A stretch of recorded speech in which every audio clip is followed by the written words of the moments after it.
welcome back. My name's Steve and thank you for joining me on my photography journey. What lenses do I have now? So I now have 3 Nikon lenses and they cover the range of 24 to 200mm. I've got my original 24 to 50mm and this is the one that I got with my Z5 camera. It's the one that I've used the most, and then after I bought this one I wanted to have an upgrade, so I also bought the 35mm f1.8, and I got this a little while back so that this was something that I had a faster aperture. So this is a 1.8 lens and this isn't actually it, I've just realized. And then this is the new edition. This is the 24 to 200mm f4 to 6.3, and yes, I've got a few lenses now and they all cover that same kind of focal range, but the 35mm that I'm filming on here is my favorite overall lens because it's got that lovely big aperture. It gives me a lovely narrow depth of field, and I use that for both photos and video. The 24 to 50, the original, look how small it is. It's tiny. So it's small, it's light, it's excellent for kind of general purpose photography, and particularly if I'm going out and about, if I'm going into town and I want to take a few pictures, then that's when I'll use it.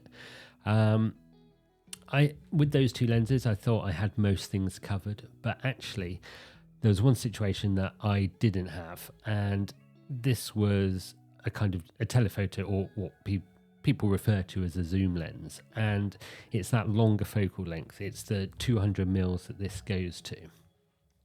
That's where this lens comes in. I watched a video from Nigel Danson a little while back, which I've linked somewhere, and he described this as an incredibly versatile lens. It's great for saving weight, and actually he made another video a week or so ago about it, where he was out shooting with this lens and then printed them out massive, and he was pleased with the results. So check out his channel, and those videos will be linked below.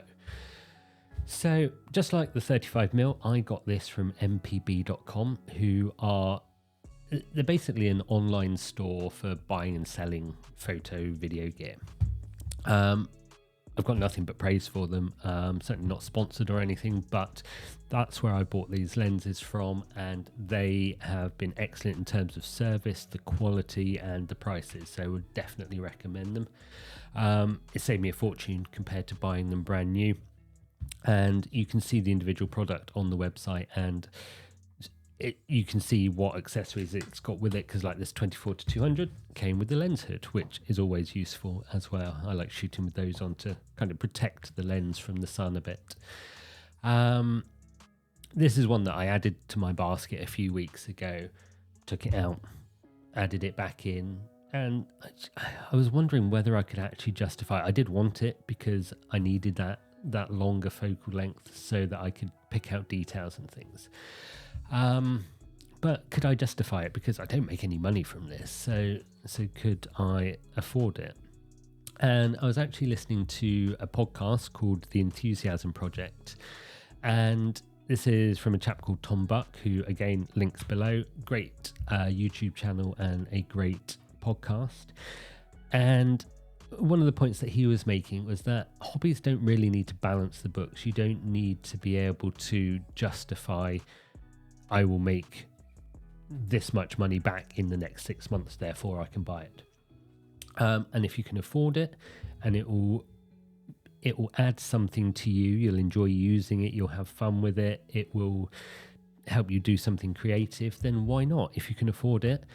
And I'm fortunate that I can spend money on this hobby, and it does bring me that joy, that entertainment, and it makes me want to go out and take pictures.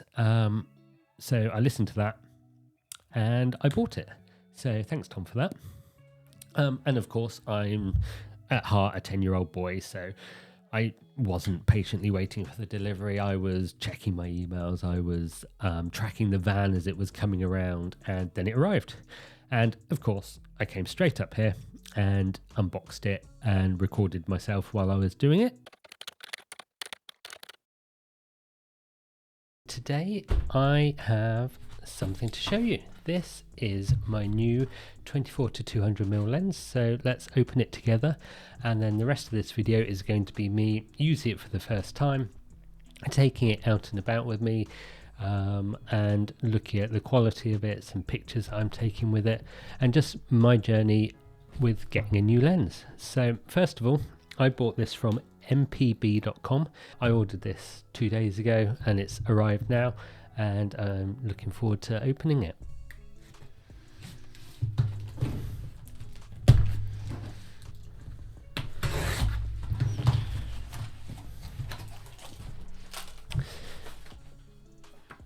Used is better than new. Yes, it is. Let's see what we've got. So that looks like a Nikon box. So as you can see, this is the Nikon 24-200mm. It's the f4 to 6.3 with VR or vibration reduction. So let's see what it looks like. So everything that I buy from mpb.com, you can see all the products on their website and you can choose what quality you want. So mine is apparently like new, so let's have a look. It's all packaged in here, so I've got the lens hood, and then wrapped in here is, in a little Nikon bag, is the lens itself. So as I said, this is the 24-200 4 to 6.3 lens cap, which is a 67mm, so that will work with my ND filter without any problem. And this is the lens. On here there's not much in the way of controls. You've got a lock button, so you can lock it to a closed position so that if you're traveling or anything, that's not going to accidentally extend. And then you can open it up and you can't actually lock it once it's open. I wouldn't think that this was anything other than brand new looking at it now. So let's pop the hood on. So there we go, that's the lens itself, and let's extend that out. So this is as big as it gets, so this will be at 200mm. Compared to some of the more expensive lenses which don't extend when you zoom in on them, so if I was going from 24 to 200 on one of the top of the line lenses, the length of it wouldn't change, it would stay the same. But that's just with how it's made, and it's just a way of getting a good lens, but for slightly cheaper. So this looks fantastic to me. It feels good, has a nice weight to it, this kind of rubberized ring on here for changing your focal length, that feels good. So I'm really looking forward to putting this on my camera and going out and taking some pictures. So out of interest, I'll just compare this to my other zoom lens that I've got, which is the 24-50mm, also in the f4 to 6.3. So that's the lens that I got with this camera, with the Z5, and it's one that I've used quite a lot in kind of recent times, until I got my 35mm, which I'm filming this on now. That was a great lens, there's certainly nothing wrong with it, and I do use it quite often. And here we go. So this is the 24-200 and this is the 24-50. As you can see, slightly different sizes, aren't they? So significant difference in the weight. The 24-200 is significantly heavier than the 24-50, which there isn't really any surprise with that considering how different they are in size. So carrying this on the camera will be quite different to carrying this, but the fact that it covers the same plus a huge amount more of the zoom range is fantastic. So this will probably be just my light traveling, just nipping out to take some pictures lens, whereas this one is more my I'm going out to do some photography. I want to capture some woodlands, some landscapes, some wildlife. I know it's not the super telephoto lenses that proper wildlife photographers would use, but for me, for taking pictures of the dog, for local deer, for farm animals, that kind of thing, this looks like it would be perfect. So what we need to do now is connect it to the camera, get out and take some pictures, and I will talk you through what I'm doing, where I'm doing it, and some of the pictures that I get from it in the end. So let's go. Now that I've got that lens on my camera, let's go and take some pictures. The first question that I actually wanted to answer was 200 mils. What does that look like? I've got my 24-50, I've got my 35. So up until now, the 50 mil was the longest focal length that I had. So what's the difference between them? I wanted something that would allow me to take pictures of birds and trees. That's kind of a good example, and look at the details in the landscape. For example, picking out details of a squirrel eating its breakfast, for birds and trees, for things that were a bit further away that I couldn't actually get to because of like being on the edge of a cliff or that kind of thing. So that's what I really wanted it for. So let's have a look at this lens in action. We'll look at 24 mils, 50 mils, and then 200 mils so that we can see the difference. And as you can see, there is a significant difference between them. Even that 24 to 50 mil, that makes quite a big difference. That looks significantly bigger in the picture than it does at 24. So then going all the way to 200, you can see the difference there, and being able to have that close-up view without cropping in and losing the detail in my picture is something that's really valuable to me. So that's how the 24 to 200 compares. Now, how do the lenses compare? What's the difference between 35mm on this one, and that one? So let's have a look. So here we go again with the three of them all looking at the same view at 35mm, and these are all looking good. So if we look at these in a bit more detail on here, at first glance, there isn't much in the way of a difference between them. But if you zoom right in, you can see some of the differences in sharpness. Some of the, I mean, these are all, there's very little editing to them, to be honest. They are, as the camera took them, all I've done is kind of make the overall exposure about the same in all of them. So any differences are due to the glass that's in the lenses themselves. So the 35mm S-line lens is the better quality glass, and you pay for that, both in terms of the money to buy that lens in the first place, and then also the weight of the lens, and the fact that it is just a fixed 35mm lens. So some compromises with that. With the other two lenses, not quite as good quality, but certainly for me, I can't see enough of a difference to justify, rather than buying this one 24 to 200mm, buying the 24 to 70 S-line and then the 70 to 200 S-line, both which individually cost a lot more than this. So what I wanted to do was make sure that I had the best option for me. So it may not be the sharpest lens that Nikon make, but it's the best one for me. So what we want to do now is take them out, take this one out and take some real life pictures, rather than these just kind of controlled pictures of one view. I want to take pictures of something a bit more interesting. So let's see what it can do when faced with a proper landscape and hopefully a sunrise as well. One other thing that I wanted to mention is the fact that this is a lot heavier than this. So the 24 to 200 is a lot heavier than the 24 to 50. So this is 195 grams. The 35mm that I'm filming this on is 370 grams. And then this one is about 500 grams.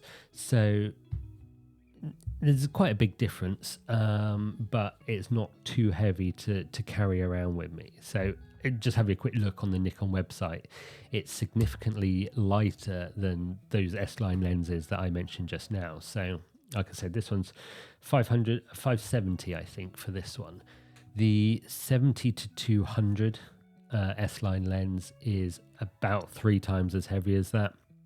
And then the 24-70 is about 800 grams, I think. So again, when you add all that together, if I took those two lenses to cover the same focal length range as this, that would be about 4 times as heavy. So this is definitely the better choice for me. So I don't know how well you can see me or hear me, but here I am at Simmenjack Rock, just taking a few pictures of the sunrise and the river, and just enjoying the early morning. I've got my coffee. There's plenty to look at, isn't there? There's quite a nice view. It's beautifully quiet and still, it's clear. What more could you want, really? So this first picture is of my view. This is where I was to take these pictures. Look at the colours, and this is at 24mm. And yeah, not a bad start to the day. So this is a comparison of a few different pictures at different focal lengths. I just love the versatility of this lens. And these 3 landscape orientation pictures zoomed in different amounts, and everything is looking nice and clear for me. I like the colours that are on there, and everything is just looking really nice.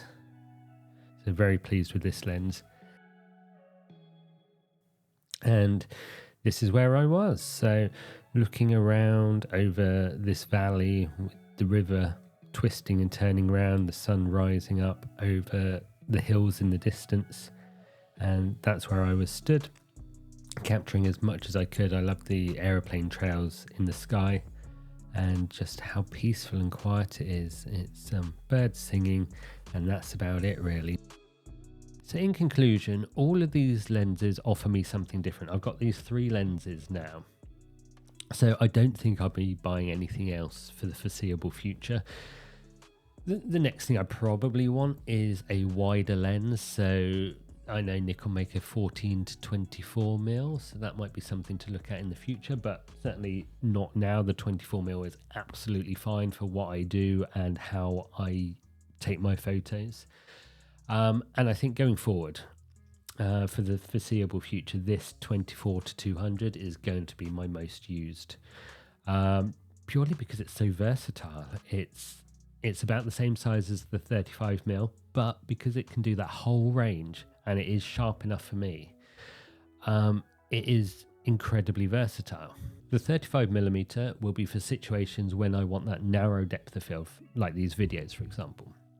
And then that crisp, very sharp images that the f1.8 lens will give me. The 24-50 is so small, it's so light. This is great for just casually taking photos or for street photography even. They're all high enough quality for me, and I can print them without any problems. I can get these pictures how I want them to be.